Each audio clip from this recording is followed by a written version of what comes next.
Hey, hi, hello there. Welcome to my house. It's kind of dingy. It's kind of dirty right now.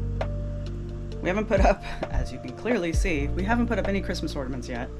But we did buy a new tree, so I'm pretty excited about that. I thought I'd sit down and work on the Q&A that I promised everybody. So that's what I'm probably going to sit down and do. But one of the first things that people asked for, so I'm going to give it to you since you all asked so nicely, an introduction to my cats. This is Iki. This is my Eeksters. He is my eldest right now. He is 6 years old. He's a tabby. We found him, well, we didn't find him. I rescued him out of the middle of the road one day on my way to work. He's a Virginia boy. Nessa, you're not helping. He's a Virginia boy. He's my big fatty fat. Bye, see ya. This is Nessa. Quit backing up. Come here. Nessa. And this is Nessa. She's my pretty girl. Yes, she is. She's the teeniest, tiniest baby that ever babied. She is 5 years old. She is the technically second eldest cat in the house. She has a brother. She's technically older than him by like a couple minutes, but they're from the same litter. Nessa weighs a whole whopping 8 pounds compared to Iki, who topped in at 14 last week. You're gonna lose some weight because you're too big. The doctor says you're too big. You look like you swallowed a grapefruit. What are you doing? Why are you in my closet? Why won't you come out when I call you? What have you got on your head? No, for reals, what have you got on your head? Hi, this is Bragnir. Hi, I'm the one that always jumps up on the table when mommy's recording. He is 5. He is about 13-ish pounds, 12 and a half, 13 pounds. He could plump up to like 17 if I let him, but he's he, like his sister, are Maine Coon Ragdoll mixes, and there's a whole story there. Yes, George. I rescued their... Wait, you thought you were getting something? You got love, buddy. He's like, where are my treats now? So I rescued Bragnir and his sister's mother. One of my last projects that I was doing in, I guess, lower state New York. It was right on the... Yep, those two states, New York and Pennsylvania. So right on the New York-Pennsylvania border, there was this cat. And Iki was only about 9 months old at the time. And I had 2 older cats. One was 21 and the other one was 19. And I was like, he's gonna need a buddy. Because the 2 boys, I loved my boys, but let's be realistic. So we wanted to get Iki a playmate. Well, lo and behold, we find this random cat doing their thing, and she was very friendly, she was very sweet, and I was like, okay, cool. Well, and then there were these wild goats is a whole thing. These goats, man, something wasn't right about them. I'm not joking. One of them literally had a horn growing straight out of the top of its head, and it wasn't like a straight unicorn horn, it was like gnarly and crooked. It was very strange. These were not healthy goats. Anyway, they kept attacking her, and so my dig partner and I, we sheltered the cat. And then we went and did our project, and when we came back, the cat was still hiding under the car. So I was like, well, I'm gonna take the cat home. And she was like, okay, because it was obviously didn't have a collar or anything, but she was very friendly. So we packed her up, took her home. I brought her home to the house. We were like, yay, Iki's got a friend. And Iki was like, wow, a strange cat. And my other 2 boys, they were just like, we're old. So a week later, she gives birth to a litter of kittens behind my toilet. There you go. You guys wanted to know what the story of my cats were. There you have it. Probably more than you ever wanted to know.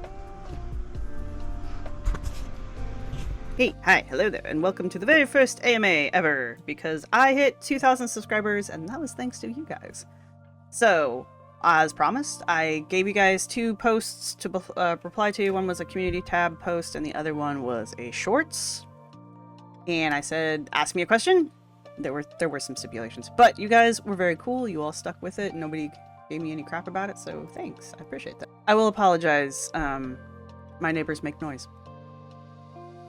That's all there is to it. Alright, so what I thought I'd do is just kind of work my way down the questions and kind of start with we'll just start with the newest questions, go all the way down, and if there's one that's kind of similar, I'll probably skip it because I'll have answered it with another question. But most of these aren't like that, so I don't know how long this video is going to be, you guys. I don't know if I'm going to try to answer every single question, or maybe I'll break it up. I don't know. There's not a ton of questions either, which is why I'm like, I think I can do all of this, but as opposed to just sitting here and chit-chatting. Okay, so we got Midori Gale Art asked, what was your more exciting field trip in archaeology? I'm guessing you're asking like the job I did. I didn't really take field trips in archaeology. There was one time that I helped out a Girl Scout group one time. That was interesting because none of them wanted to be there. And the other time I helped out a kid with his Eagle Scout project. And that kid, he was really cool. I ran into him again several years after his Eagle Scout project, and he had started college, and he had gone into I don't know if he was in the archaeology program yet, or if he was working towards the archaeology program at the time, because he still would have been like a freshman kind of a deal. But I just thought it was really cool that he did his Eagle Scout project with archaeology, and then he went on to pursue it in college. And he remembered who the hell I was, which was really great because I couldn't tell you what his name was today if I had to. So if you're that kid, I remember you. I just don't remember your name, and I wish you good luck. He's probably like a professor by now somewhere. This kid was like sharp as a tack. Got a juicy story or adventure or something you can't believe happened. Oh, my favorite story is when I got attacked by the wild turkey while I was trying to go to the bathroom one time. We were working on we were working on an army base, and we were told at the army base that there was a problem with wild pigs. So, and they're very ferocious. They will attack you. So we're all on alert for wild pigs. Well, when you're working on a project, you don't get a toilet. You go in the woods, and it was an army base. So, like, I snuck off from my dig partner, and I'm like, I'm gonna go use the bathroom. He's like, cool, whatever. And so I sneak off, and I find the perfect spot to do my thing, and I get down, and I got my pants down around my ankles, because that's how you go to the bathroom. And no sooner do I get, like, comfortable, and this just, like, all I remember is this thing, just this big brown thing comes rushing out of the underbrush at me, and it's screaming, and so I start screaming, and it was a whole thing. And I run away. I don't even know if I got my pants pulled all the way back up. But I got away, and I finally, you get to that distance where you're like, okay, I'm not dead. So you turn back around and you look, and it's a goddamn turkey. It's a male turkey that apparently I had spooked. And they fluff out their tails kind of like a peacock does. And they'll like shimmy as they rush towards you, and they'll scream while they're doing it. So yeah, I got attacked by a turkey trying to go to the bathroom one time. I thought it was a boar. I thought I was going to die. And I was just like, great, this is how I die. I die with my pants around my ankles trying to go to the bathroom. Why do I DoorDash? I DoorDash because I technically make more money DoorDashing than I do doing our field archaeology. So that tells you a lot about my field. That hasn't been true the last couple months, but I've also sustained enough injuries in the field that I don't want to go back, because I'm tired of every time I go into the field, something else breaks and I'm out for a few weeks or a few days waiting for it to heal up. And there's just certain physical injuries that they just don't heal. They just stop hurting. That's pretty much all they do. Like my shoulder, this particular shoulder, I've thrown out. Dude, I went bouldering 2 weekends ago now. If you rock climb or all, bouldering's the one where you're not on a tether, you're just basically pulling yourself up. Threw the shoulder out doing that. That's how injured it is. So that's why I DoorDash. Will I be DoorDashing much? I don't know. This past month has not been great. I don't know if people have been following the very few DoorDash videos I've put out, but dashing hasn't been fabulous this last few months. So I don't know. I might put a rest on it for the rest of the year and maybe pick up in February, because I figure January is probably not going to be a great month for anything. I don't know. We'll see. DoorDash be DoorDash, and they be shady, but most companies are. So what'll you be doing if there was no YouTube? I would be very bored. Actually, I remember a time before there was a YouTube, and we had to download our videos via dial-up. Good God, that took forever. What would I do if there wasn't YouTube? If I wasn't doing YouTube, I'd probably go back to doing what I was doing, which was basically, I was studying data science. I was trying to do a career shift. I might go back to that, honestly, just because I'd like to finish that up. I do have a master's certificate in data science and GIS, but I never got a chance to use it after I graduated. So I don't feel real confident in my skills. So what I'd like to do is kind of brush up on my skills basically and build up a portfolio to get into maybe like an entry-level data job, data analysis job. That would be really fabulous. I like data. I love numbers. I love charts and that kind of stuff. The stuff that YouTube gives you about your YouTube channel, I'd stare at that all damn day. It doesn't change. I just like looking at it. So anyway, how many cats are too much cats? Okay, so the funny answer is there's no such thing. The real answer is, back when I was a freshman in college, I worked for about a year and a half for a roofing company. Long story. Anyway, so one of the houses they worked on, they did a charity project for a cat rescue house. And they asked that I would go out there and help out with the admin stuff because I was the admin person for the roofing company. And it was a thing, let me tell you. This was probably one of the saddest, most disturbing things I've probably ever experienced in my life, and I would rather never do it again.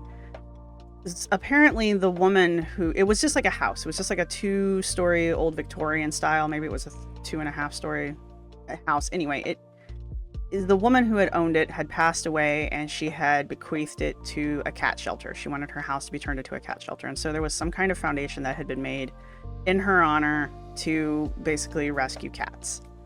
Sounds great.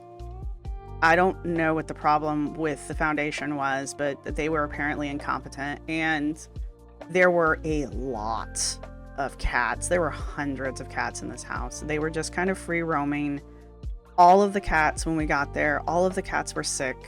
Many of them had deformities. Most of them weren't fixed, which, like, the whole point of a shelter would be to bring the cat in and fix it so that it couldn't create more cats, especially when they have physical issues like no eyes.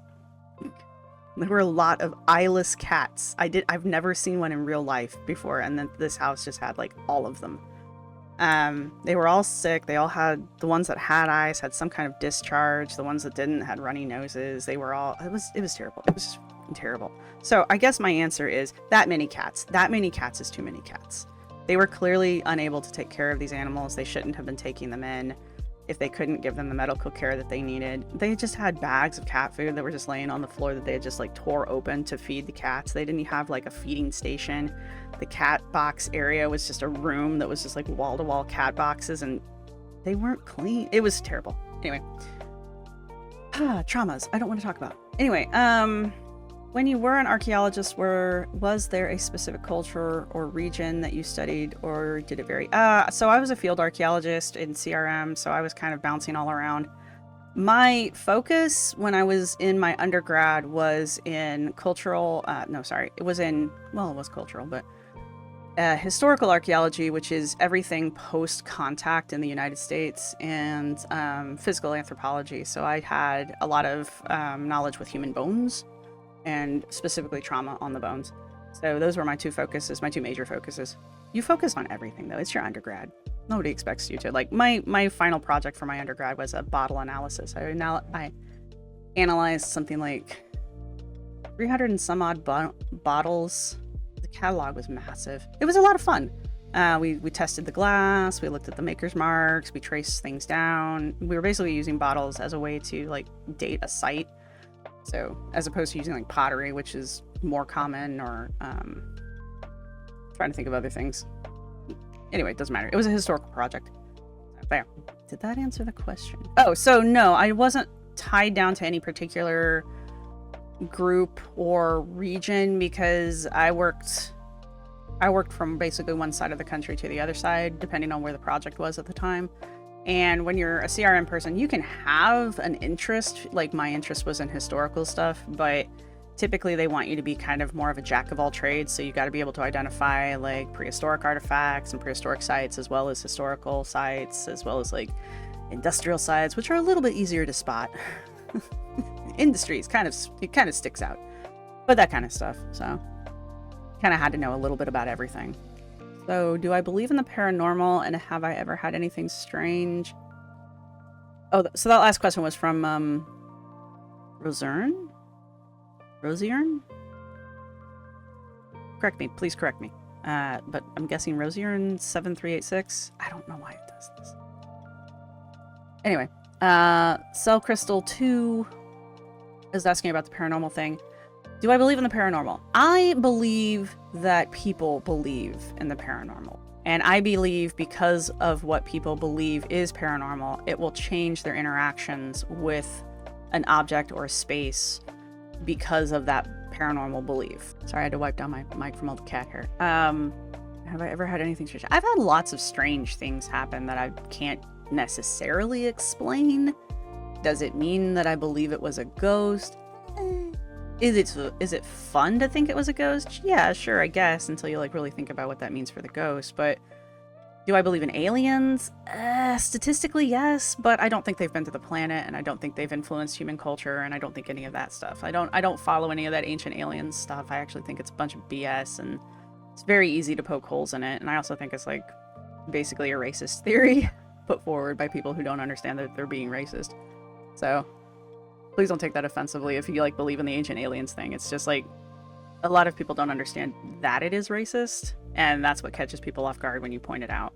Because you're basically saying that ancient peoples were incapable of creating things that they clearly created, and that they had no agency in their own culture and society, and that basically if we hadn't been guided along by some group of space goobers, that we would never have become what we are.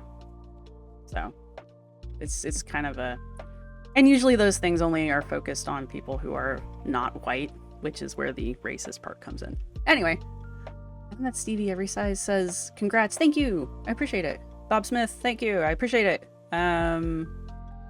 Theo Eclipse, I don't really know what to ask. Probably something dumb, like if you believe in ghosts, paranormal, UFO. I answered that question. Statistically, there's aliens. It just like there has to be, but I do kind of fall back on Stephen Hawking's idea that if there are aliens, they're probably hostile, and we really don't want to meet them because they're going, if they are able to get to our planet from wherever the hell they're at, they're going to be light years more advanced than we are. So probably it's kind of like giants and ants situation, you know. They if they know we exist, they don't really care. They're definitely not coming here and turning our cows inside out and probing people, because why? This girl reacting to ALR thirst traps. No, I have not. What am I getting into? Making thirst traps with Amberlyn Reed. Alright, Annie. You're back on YouTube. You've got new followers. You just posted a serious ranting video. It's time to give the people what they want, what they really want, what they originally came for. Something funny, something lighthearted. What can we give them? What has Amberlyn Reed been up to? Baby, do she even know? Oh no. That's right, you read that title correctly and you saw that intro. I have not seen that. We might end up watching that. That seems pretty funny. I would love to know what drew you to Amber from an anthropological perspective. I went to college. I would love to know what drew you to Amber from an anthropologist's perspective. I studied sociology. Ooh, my great nemesis. I'm always intrigued by learning little nuances through other channels and putting the pieces of the puzzle together in my head and relate it to my own experience. In that vein, I would love to know what it is about her that inspires you to keep coming back and digging through her history. I find it fascinating to discover why it is we keep going back even though we have a good idea where this train is heading. Much love. So first off, there's an age-old joke that sociologists and anthropologists are like great enemies. I don't entirely know why. We share a lot of the same lingo, but we're not the same. We're not the same. We're not the same, okay? God! Why I keep coming back to Amber. Honestly, okay. So I started watching Amber. I have a friend and she sent me this video. She watches a lot of random stuff. And she sent me this video and she's like, I've been following this girl for a few years. You know, I think you might find this fascinating. And I watched the first video and I was just like, what is this? And I like most people was like, why is everybody beating up on this poor chick? And, you know, you keep watching and I'm just like, I don't remember even what the first video was. It was just so outrageous that I was just like, is this real? Like, is this chick for real? Is this a Poe? Is she like in a suit? Like, is this can't be real? Real people are not like this. So I kept watching, and lo and behold, she is real, and she really is like this. And I know I've said this a few times, but I started watching Amber not too long after the Becky era started. Not the same year, I think maybe the year after. I'm not entirely positive, but like I got the real outrageous BS from Amber, and then I just got sucked in. I won't lie here. One of the reasons I continuously come back to Amber isn't Amber herself. It's actually the communities that are built around Amber. And I've touched on that in a couple of the videos that I've done about breaking down, being more obvious about the anthropology of Amber. I'm very fascinated by the community and the culture that Amber has built around her and that continues to grow around Amber. There are certain spaces I won't go into, like I've mentioned the farms. I don't have any interest in going to that. And the Reddit threads I tend to stay off of, but I tend to stay off of Reddit in general. I just don't like Reddit as a space either. Unless I have a question about DoorDash, and then it's really the only place I can find an answer half the time. So Reddit has its purposes, just not this. But the thing that really keeps me coming back is just the Sherry. We know where this is going, unfortunately. And I try not to be too morbid about it, but we know where this is going. I'm fascinated to see it out to the end, or at least close to the end. I don't know if I have the guts to watch it all the way to the end. Like when it really gets bad. Kind of like with Foodie Beauty right now. It's really bad. And I just like, I don't even know if I want to follow the reaction channels at this point because... Yeah. So, but with Amber, I don't know. There's always this small, tiny part of me that hopes that she's just going to turn it around. And she never does. I just had a really disturbing thought this morning at breakfast that, like, the last time she lost weight this fast was right before she got her cancer diagnosis. And I have always been worried that she's never been fully cancer free. She's just not been able to know because she doesn't fit into the machines. And now she started kind of losing weight fairly reliably and fairly rapidly again. That's just me speculating and me just having a dark thought, but there is that. Did I answer the question? So from an anthropological perspective, honestly, the anthropology of Amber really is just watching her mimic popular culture and try to create an image that she feels like she has some control over and projecting that through the internet. So I'm always fascinated by like the image of Amber that Amber creates. And I'm starting to like really get into Anna from Glitter and Lasers for the same reason. The other thing that really keeps pulling me back in with Amber is the community around her, the Amberverse, the Amberland, the Hater Nation, that kind of stuff. The other reaction channels and how they react to her and just that kind of stuff. That to me is very fascinating as an anthropologist because that's what we study. So I guess you all keep me coming back. Keeping in mind, I am part of this. I do not try to put myself outside of this group. Voodoo Gem asks, what are your thoughts on nature versus nurture when it comes to extreme obesity and narcissistic traits from your anthropological lens? As an individual, I can speculate on things like narcissism and that kind of stuff. I choose not to because I just don't feel like it's appropriate. But Amber is clearly very self-centered and yada, yada, yada. As far as like if from an anthropological lens, it's not really within the scope of anthropology to go into like psychological, is that a disorder, I guess? I can speculate as to like why somebody might be interacting with something in a narcissistic way, that kind of a thing. I can even talk about the extreme obesity because obesity does seem to have like a cultural or societal link. And so that's very easy to talk about as far as nature versus nurture. I don't know enough about narcissism as a psychological disorder because it's not my wheelhouse. Extreme obesity. I don't think there's a nature to extreme obesity other than, the body has evolved to survive, and the human body can survive in a lot of really extreme conditions. And then there's some conditions where it's just like done. So that the human body is very fascinating in that it's like the most resilient thing on the planet and also the most delicate thing on the planet, So that's the nature part of it. Nurture, I think, really feeds more into why people are obese. Hi. Stop it. Why? Is there like a little bell in your head that goes off? No, you do not need to be up here, and you do not need to be knocking everything over. Say hi. Say hi. All right, get down now. Come on.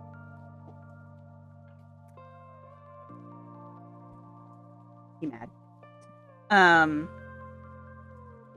Where were we at? Oh, nurture. Yeah, I think no obesity. I think obesity is nurture over nature because really there's no natural reason for obesity. There's maybe an argument that there's a natural reason for being overweight in that the body is built to store. We're built for times of famine, and that we just don't, with very few exceptions, we just don't experience famine in today's day and age. Especially people who are obese, they just simply don't experience famine, and that's the issue. But I think that also goes back to nurture, especially, and that reinforces a whole lot more when I start watching things like 600 Pound Life and Amber. These people can't get to and maintain that size without some kind of outside help, which would be considered nurture. So they are nurtured by society at large to become obese. At the same time, where society at large is like, no, obesity's bad. We still have Uber Eats. We still have DoorDash. I can't tell you the number of people I've delivered food to where I've been like, oh, I feel dirty. So, was learning about body language and facial expressions part of your study and career? If not, where did you learn to read people? Body language and facial expressions are not part of my formal training. I started studying that while I was in college, but not... do they even offer college courses on that stuff now? They probably do somewhere. But I read a book called... so I when I was in college, in my freshman, sophomore year, I got a book called the Dictionary of Body Language by John Navarro. Yeah, this one here. And I was hooked. And I know there's a lot of debate going back and forth about body language and microexpressions and that kind of stuff. There's a lot of study of that in physical anthropology sometimes, for various reasons. I'm not part of any of that. I just really like body language and microexpressions because I think it's real, and I see a lot of reasons to believe that. And when you learn about various body language tics and that kind of stuff, and you start applying that to just people watching, just go to the mall and people watch, go to a restaurant and just people watch, that kind of a thing. Go to a situation where people are in extreme amounts of stress or something like that and just kind of sit there and people watch. These things seem to hold true. And also there's a very strong argument to be made that before we as humans develop the concept of language, verbal language, which everybody for some reason thinks is like the end all be all, we forget that we were communicating long before that. Like, animals on this planet communicate with each other all the time, and very few of them have what we would recognize as like formal language. So they're not psychic. We weren't communicating with each other via brainwaves. So how else is there to communicate with each other? And we're willing to admit that there's body language among animals, but we're not willing to admit that there's body language among people. So do I think there's cultural differences when it comes to things like body language and facial expressions? Yes, I've seen enough of that demonstrated, but on a whole, there are certain norms that seem to go across most cultures, especially when you get down to the concept of microaggression, microexpressions, and that kind of stuff. I think those are so quick and so sudden. I'm not entirely sure that that's an expression of a true emotion, as more of it's just like maybe even just like a switch between emotions. But there's a lot of people who are experts in body language and that kind of thing who do rely pretty steadily on it. And I don't know, they make a very convincing case towards it. So where did I learn to read people? I bought a bunch of books. I watched a lot of documentaries on it. I started watching a couple different YouTubers. I don't really watch them as much anymore. I didn't even know one of the guys was still making videos, honestly, until somebody mentioned him again, and I was like, oh yeah, that guy. But that's how I did it. And then you just apply it. You just go out into society and you start applying it. Is what it is. Do you ever experience culture shock when traveling? Yes. So, as much as I will tell you that my family are Southerners, and they are, except for my mom's family, which is a whole story. When my mom and my dad got married, there was a whole thing, because my mother is a Northerner and my father's a Southerner, and there was a whole thing about Northern and Southern ice at the reception. I'm sorry, my neighbor's dog is barking. So culture shock when I was traveling. I was working on a project were we in Alabama? Yes. No, we were in Georgia, sorry. This is one of the projects in Georgia that I worked on. And one of the girls on the crew and I, we hit it off. So we were like, we'd go out to dinner and stuff after projects and stuff. And there was, we were both like craving sushi one day. And so we went to this little hibachi place, and we get there and the waitress sits us down, and she's like bombastic hair, and just like, she was sweet. She was very sweet. And so she gets us seated, and she's just got this Georgian accent. She's just the sweetest little belle. She gets us seated, and she's like, nah, everybody, it's a small community, so everybody knew we were there, and they knew we were archaeologists. They just didn't understand what we were doing, and frankly, most of the time, neither do we. But she starts asking us questions, and she's like, oh, so y'all are out here digging up the road, getting ready. I think we were putting a pipeline in or something, if they were putting a pipeline in. And she's like, so y'all are out here doing all the work? And we're like, yeah, we're archaeologists, this is what we're doing. We're surveying the area, making sure there's nothing historical that might get damaged or anything like that. And she's like, oh, well, where are y'all from originally? And so my friend, she says, oh, I'm from Texas. Now, she has no freaking accent, none whatsoever. She's like, oh, I'm from Texas. And the woman's like, oh my God, Texas, I love Texas, yada yada, Texas, I love that. You'd think it was like Mecca. And then she looks at me and she's all excited, and she's like, where are you from? And I went, oh, I'm from Indiana. And she goes, oh, you're a Northerner. It was great. I was like, oh my God, I hope she doesn't spit in my food. So that was my moment of culture shock. Actually, every time I've moved from any area of the state, like any area of the country, to another area of the country, there's usually like a little bit of culture shock to get used to, because pretty much every state, and especially around like the larger cities, they're all going to have their own brand of culture that is unique to the area. Moving to Philly was very strange. Moving to Virginia was the worst in general. But yeah, the culture is definitely noticeably different when you move from one part of the country to another. I'm not saying like when I moved from Indiana and I moved to Illinois to live outside of Chicago for a while, that wasn't that big of a deal. I mean, it's Chicago, nothing against Chicago. It's just, it wasn't that big of a shift from Indiana to Chicago, except for the fact that I would say sack and they thought I was saying sock. And my best friend still gives me shit about that.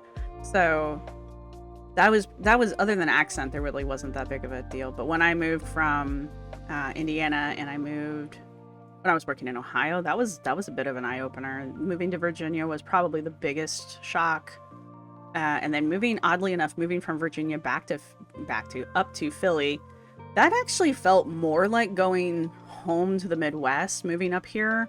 I don't know if it's just because we're farther north, but there's a lot of similarities here in Pennsylvania compared to Indiana, where I'm from. And apparently one of the nicknames for the area is Pennsyltucky. And I was like, oh no, Tuckiana's got you beat. No, it really is real. I see why they say that. But anyway, How did you pick your channel name? Okay, so I was really big. This channel used to be more of a like a private channel between myself and my family. And I was really into Guardians of the Galaxy, and I got this little tiny, one of those little round-headed figures. It's only about this big. I got it around here somewhere. It's a little Yondu figurine. So I love Yondu. Love the concept of the movies version of Yondu. I know it's completely different than the comic version, but when I got him, I was still really big into ballet. I used to do a lot of adult ballet. I'm not good at it. I just used to do it. And so just as a joke, I put a little tutu on him and took a picture of him. And that's actually the picture that is my avatar picture. And then I obviously ran it through some filters. And so it's Yondu in a tutu, and it's a tiny blue Yondu. So it became Tiny Blue Dancer. Like Tiny Dancer, only Tiny Blue Dancer, because it's Yondu in a tutu.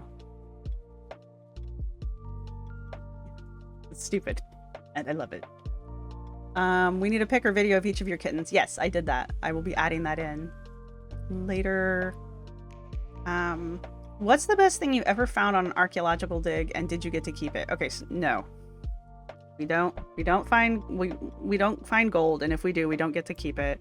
I've never found Hoffa. Never even tried to look. And we don't dig dinosaur bones. We don't keep stuff that would be actually illegal.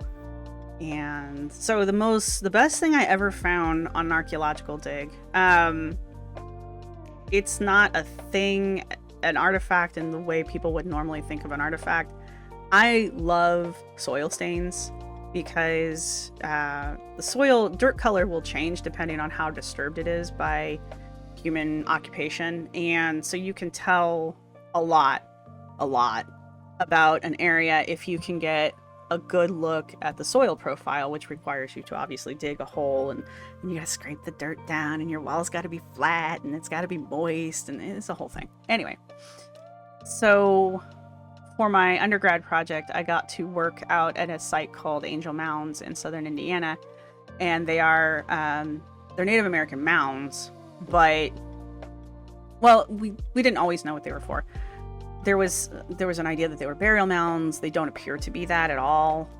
So there are obviously some kind of landscaping that was done by Mississippian era people.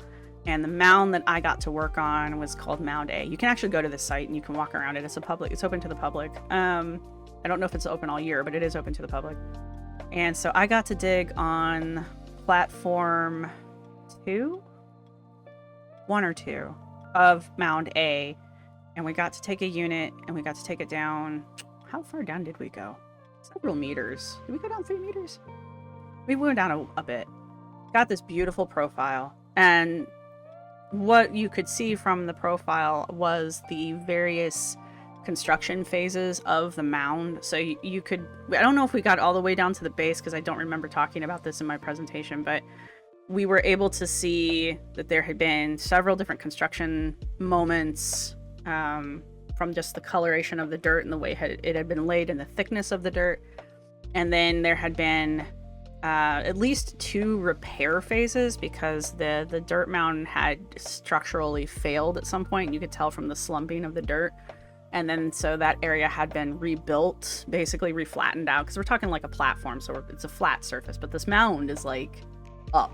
Mound A is one of like the tallest mounds. I think it is the tallest mound in Angel Mounds, and I think it's one of the taller mounds in the Midwest. It's not the tallest. It's not that one. But anyway, that was really fascinating to me, was to be able to see all of the construction phases of this mound, and that this particular mound was so important to the culture in that area that they insisted on keeping it and rebuilding it even after it failed twice structurally. And we think there was at least a couple more failures because there's a cone.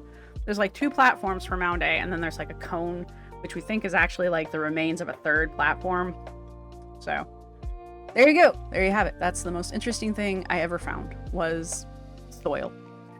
Dirt. I like dirt. I'm positive this isn't their actual username. I don't have a question, just a comment. I really admire the fact that you can speak so intelligently about Cody and his wives. That's a hoot.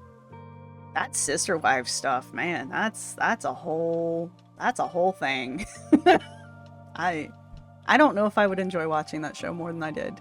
Though the Anthropology episode, I did really enjoy watching it, and I did really enjoy talking about it, and I'm really sad the twist at the end. We'll get to that eventually, probably by the end of the year. If you could live in any country in the world, what country would it be and why? It's not the country of the little white cat. That's the country it's not gonna be. Just keep on walking. Walk your ass right off the edge there. I would live in any country in the world. I don't know. I think I'd like to live in like Norway or Sweden.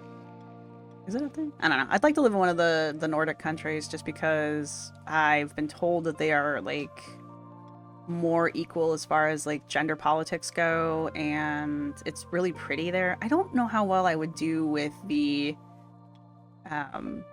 basically like 6 months of no night and then 6 months of no day. I don't know how well I'd handle that, but statistically they've been said to be some of the more happier countries just because they know how to deal with that kind of stuff as a culture. And I just think in general they're a healthier society. They seem to have a better grasp on like nutrition and health and just mental health and all that kind of stuff. They just seem to be like good countries to live in and have a good quality of life, I guess is what I'm saying.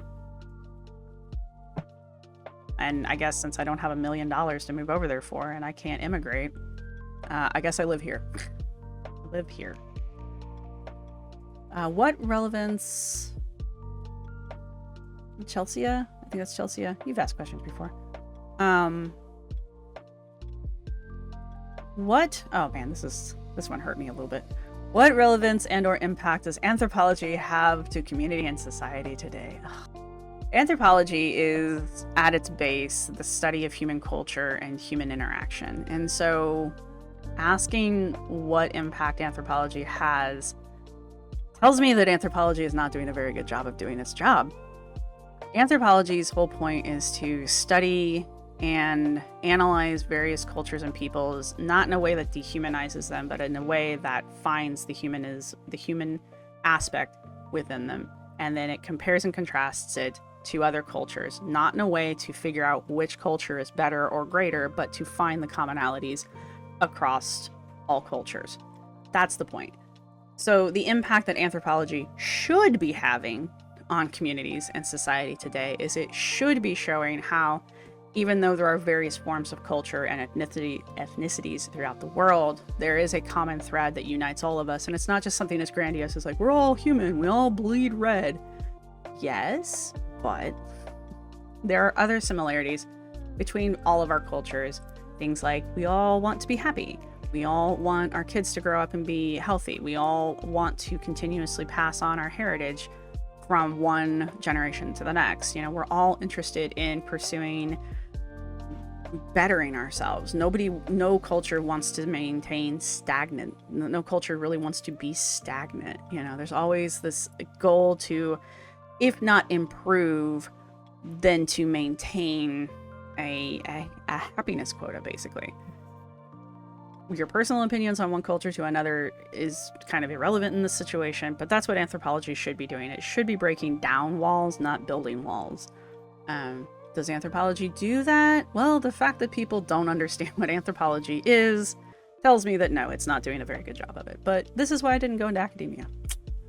So if you're an academic, I'm sorry. Let Me Run Wild asks, what has been your favorite archaeological experience and why? If that's too personal, any advice on making gym friends? No. I don't have any gym friends. I have a climbing buddy right now who's going climbing with me. I don't know how frequently we're going to be climbing, rock climbing and that kind of stuff, but having a rock climbing buddy is fun and is nice, but I met them through other social groups, so I didn't meet them through rock climbing. We just happened to have a common interest there. And my rock climbing buddy before that, she was my neighbor. So that's how we met. So neither times did I meet my gym buddy basically through the gym. I'm terrible at it. I don't talk to people when I go to the gym. I don't even make eye contact with people at the gym. If people talk to me at the gym, I get really offended. I'm one of those people at the gym. So no, I don't have any advice for that. I mean, I guess just the same advice that you would with any kind of friend situation. Be open, keep a neutral to happy look on your face. If somebody comes up to you, show interest. Otherwise, shut them down and run for the corner. What has been my favorite archaeological experience and why? Okay, so I used to teach after-school programs on archaeology, and those were probably my favorite, just because I worked with younger kids. So I guess younger grade school kids. So not pre-K and kindergarteners. I was trying to think what the youngest kids I had were. Because they all just kind of it was an after-school program, so they were all just kind of lumped together. But they were all grade school age, no high schoolers or anything. I really enjoyed working with them just because I tried to make my projects for them very hands-on, so they got to touch things or make things and use their imagination. There's no point in trying to teach them hard facts about archaeology because it's gonna go.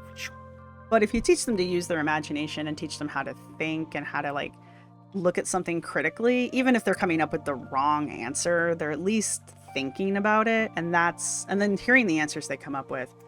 Some of them were just ridiculous, but it was fun. It was just a lot. I mean, not ridiculous in a fun kind of way, not ridiculous oh my god, I can't believe they came up with that. I mean, they're 10-year-olds, kind of a situation. But working with the kids was always my favorite thing to do when I got to give them a project, because they always really seem to like to dig through the sand and find things, and then you're just why do you think that's here? And then they would come up with these ridiculous stories, and you're just oh yeah, sure, keep going. And then the dinosaurs came and the aliens, okay, cool. It's just you just let them run with it. One kid came up with a story about vampires. It had to do with sewing needles. Why did they have the sewing needles? I don't remember. Oh my god, it was such a good story. I wish I had that written down. Yeah, he just went on for 5-10 minutes about these vampires and how they were using this house as their hideout, and something about because the needle was the artifact, and somehow from the sewing needle he got vampires. Cool. Kid's got a career in writing. Mayama, I remember you. Looking for a career change recently and always had an interest in anthropology. Stop. I don't know how old you are, I'm sorry. Academically, it's really hard to get into any of the anthropology fields, the cultural, the physical, archaeology. They're all under anthropology. It's really hard to break into those as an adult. It's hard to break into them as a student. So if you were hoping to go academic, I'm also the wrong person to ask that question because I have a very low opinion of academia. What type of work did I do regarding anthropology? And is it possible to get into something like that with an unrelated degree? No, it is not. Back when I very first started doing archaeology, there were a couple of guys I worked with who had a degree. One of them had a degree in an undergrad in biology, and the other one had a degree in history. But this was before the regulations really got strict, and they're even stricter now. And so basically those guys kind of got brought in because they were friends of friends who owned the company. And they weren't bad at their jobs at all. I'm not saying that at all. I'm just saying they had unrelated degrees for the field. And today, I just don't see that happening. There's too many boxes that have to be checked to get into the field these days. So unless you're coming into archaeology or even some of the pretty much all of the anthropology fields, unless you're coming into those straight out of college, you're probably not going to have much of a chance to get in if you don't already have a degree in it. Field work, they are constantly trying to find people because they chronically underpay field workers, and they basically work you until your body breaks down and you can't work anymore, and then they replace you. So they're always looking for people, but per regulations, you have to have at least a bachelor's degree in archaeology or anthropology, and most of it's anthropology. There's very few bachelors of archaeology out there. I can't think of a program that does that, actually. Pretty much anybody who graduated from my school, well, everybody who graduated from my school has an undergrad in anthropology, and then you would specialize in your master's if you pursued that. And even then, your master's would have been in anthropology. So you're an anthropologist, period. Archaeology is just one of the branches of anthropology. So yeah, you can't do field work without at least a bachelor's in anthropology. And I mean, if you want to go to school for 4 years and spend something around $70,000 to go dig holes for $16 an hour, knock yourself out. I wouldn't recommend it. As far as like the other fields, physical anthropology is not going to let you anywhere near anything physical. Because that deals with human remains and primates and that kind of stuff. They're not going to let you anywhere near that kind of stuff without some kind of degree, most often an advanced degree. So you're probably looking at least a master's before they'll even let you play their reindeer games, and that's honestly for very good reasons. Yeah, that's just for really good reasons. I mean, when you start dealing with like human remains and that kind of stuff, you're in a whole other realm of things, and of which I have very strong opinions, so ask me sometimes. Social anthropology, kind of along the same lines. They're not gonna let just a random person come in and start doing anthropological studies on groups of people for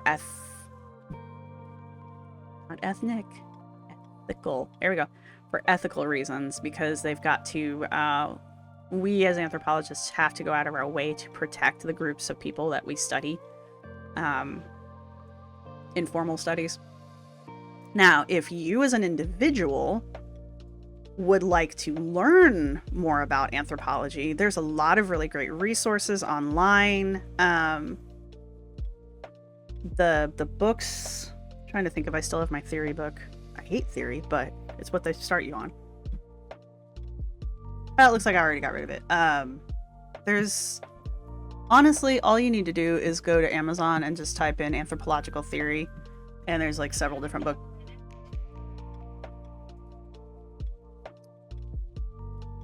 Anyway, just type that in and it should pop up. I would recommend getting used volumes because they are all very expensive. So maybe even go to like Books A Million and buy through them, or go to your library. They've probably got at least 1 or 2 books on anthropology theory. And in all honesty, none of it's changed much. It all pretty much got established sometime in the 70s, and we've all just been building off of it going forward. There's been a couple major theoretical shifts around the 90s, and I know they're trying to say that there's like a new form of theory going on right now in the 2000s, but again, I didn't go into academia, so. One really fun one to look into is feminist theory, but that's just because I enjoy feminist theory. So, again, established around the 70s. I don't know if that answered your question, but I just don't think anthropology, unless you have a lot of time to go back to school and a lot of money to go back to school and a lot of patience to go back to school and play the politics game in school, I just really wouldn't do that. Go do something like computers, or I don't know, anything else. Go be a firefighter. It would be less stressful. Okay. Des asks, just wondering how long you were an archaeologist and why you quit/retired. Oh yeah, I answered this one, I think, but let me re-answer it.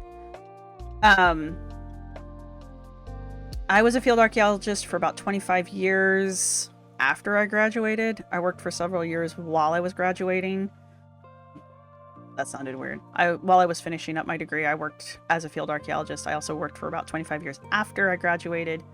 I pretty much only worked, because I was in the Midwest for most of the projects I did, I pretty much only worked from like early March until late November, until the snow came. You know, we used to get snow, this thing called snow. It used to happen. And then the ground would freeze. And in the Midwest, there's digging laws. We can't dig in the ground once it's frozen there.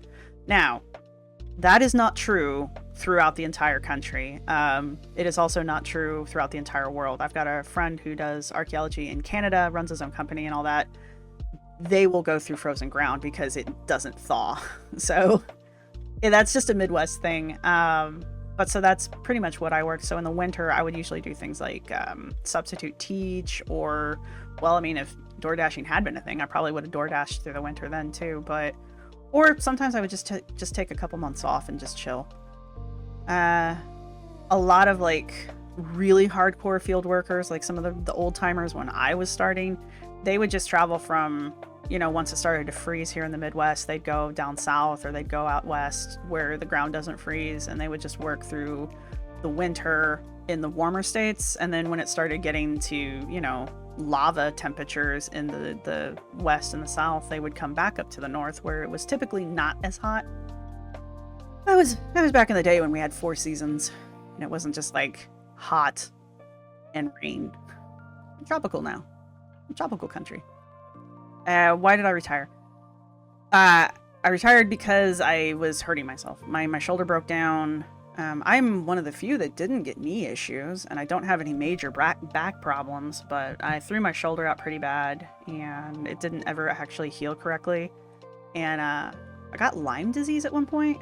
Well, I got an infected tick bite that had the whole ring around it and everything, and that scared the living crap out of me because Lyme is terrible. You don't want to have Lyme disease. If you ever get a tick bite, go to the doctor. Don't fuck around.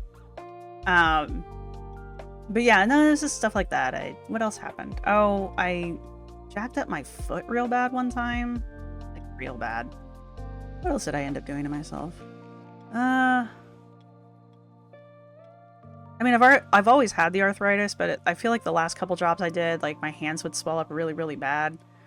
Just in general. So I guess it's just catching up with me, apparently. And I mean, the shoulder, it would get, I mean, I couldn't use my arm. It was that bad. So, is what it is. And I mean, retirement, you can retire whenever you want. There's no laws and as far as retirement's concerned. I just don't do field work anymore. So, do I get a pension? No, I don't. I didn't work for a company that did that kind of thing, and you don't get that kind of a benefit as a field worker. You barely get. You get per diem. That is not a question, but thank you very much on the congratulations. I appreciate it. Was that everybody? That only took about an hour. Wow. All right. So, yeah. All right. Well, I'll insert the clip. If I haven't already, I'll insert the clip of my cats being cats, and you will get to meet my 3 babies. That's Iki, Nessa, and Bragnir, all of which are ignoring me right now, thankfully.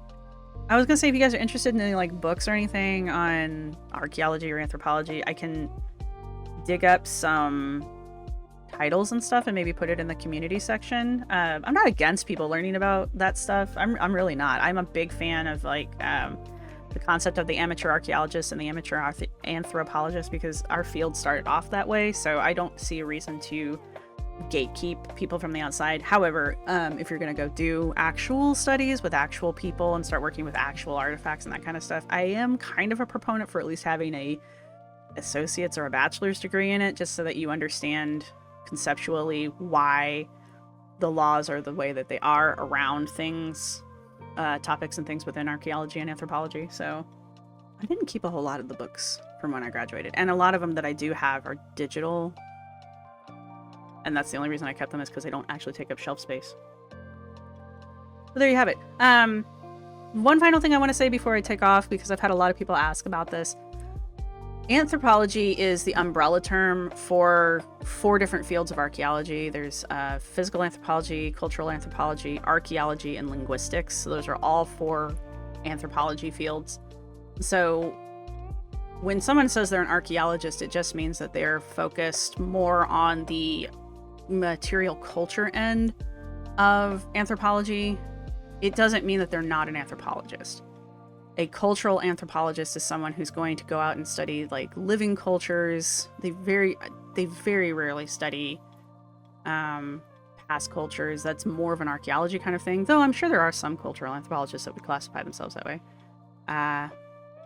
And then there's physical anthropology, which usually focuses on the physical aspects of the human anatomy and that kind of thing, but not like doctor level. And they also usually study like primates and stuff like that. So they're studying primates in a way to like understand more about human culture by studying our cousin species and technically the people that we descended from as far as species level wise thing. And linguistics is what it sounds like. They study language. They study all the different languages. They study how language is used, how language changes. They'll not necessarily study like one particular language. They might be comparing and contrasting various languages, that kind of stuff. Linguistics is a lot of fun. There's not a lot of people out there. It's a very small field, but it's a lot of fun. I just feel like I wanted to clarify when people come at me and they're like, you know, how is this anthropology? How is it not anthropology, I guess is my response. But again, that does go back to my whole thing of like, anthropologists do a very bad job of communicating with the general public about what the hell we do and what we do looks like, kind of a thing. I did have somebody ask me like, what's the difference between your reactions and other people's reactions? And that's kind of the thing. There really isn't a huge difference. People who are doing reactions that are more not making fun of her and not nitpicking Amber, but more like examining Amber's life and why Amber does the things that Amber does. That kind of is anthropology. It's just maybe like a layman's version of anthropology, which again, I'm not against that kind of a thing at all. I think anthropology is for everybody kind of a thing. I know that sounds weird, but I think anybody can do it. It's just there are certain laws and rules that need to be followed, just basically to preserve and to keep people safe. And I try not to be as nitpicky as they are, and I try to like think about why she might be doing the thing that she's doing, or think about where she's picked up a certain habit, like why she says food the way she says it.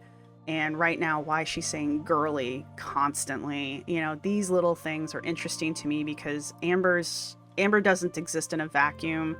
And I want to know where she's picking these things up, because Amber is a mimic, and she'll find something that someone else is doing, she'll like it, or she'll think it's a popular thing to do, and so she'll start doing it just because she thinks it makes her one of the cool kids, basically. And so I think that's the difference I try to put out there. But like a channel like Kicking Geese, I feel like Justine on Kicking Geese, I feel like you could very easily classify her as like an amateur anthropologist, because she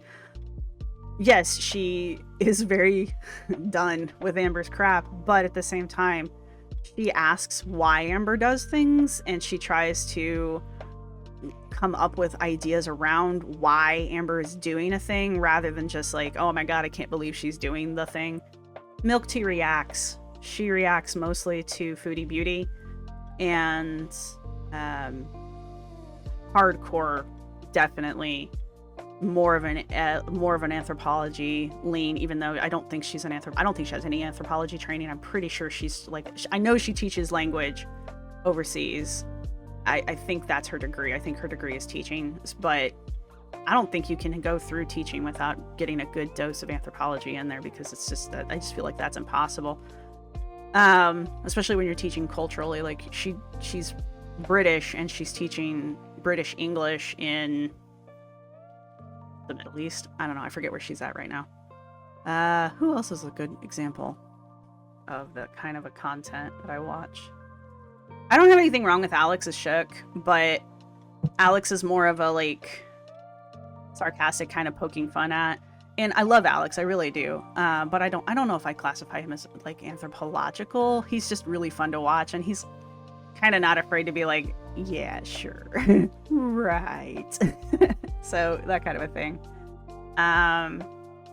Oh, Mr. Snowflake. I don't watch his non-Amber content, but I did kind of dip my toe into his Boogie documentary and his one on candy hungry fat chick.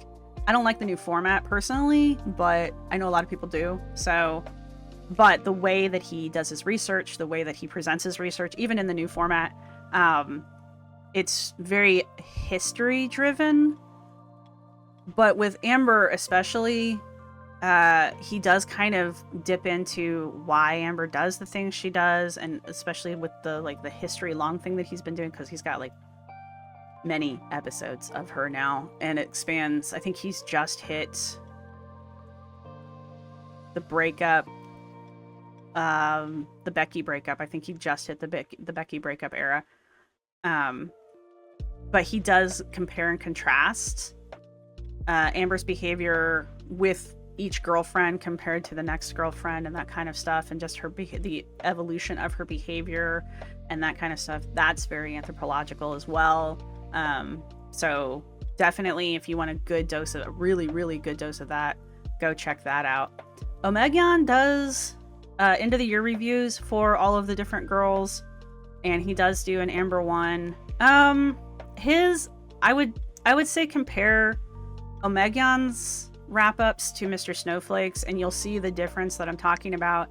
Omegian's is basically just kind of a wrap-up, blow for blow, very narrow focused history, and he's not really looking at the why or the how. He's basically just saying this is what happened, and this is what happened, and then this happened, and then this happened. That's more of a history kind of a thing, compared to Mr. Snowflake, who's like trying to get into the deeper moment, like why is this happening, why does she do this, you know, this habit continues to repeat, you can see, you know, this evolution here. I'm not saying one of them's better than the other. I enjoy both of them as creators, so go watch their stuff, I guess is what I'm saying, and then compare them across each other, and you'll see the difference pretty quick, I think. I'm rambling at this point. What else could I have to say? So yeah, I guess when I'm saying that I'm an anthropologist and I'm looking at things anthropologically, that's what I mean. I'm looking at the evolution of the character. I'm looking at the society around the character, because I'm getting ready to start doing this with Anna too, because Anna with Glitter and Lasers has moved on from just being a like WTF moment to, okay, there's a thing going on here with Anna. So I'm actually getting ready to do kind of a breakdown on her like I did with Amber. And yeah, and then there's that. I've got 4 videos now that are a deeper anthropological dive into Amber.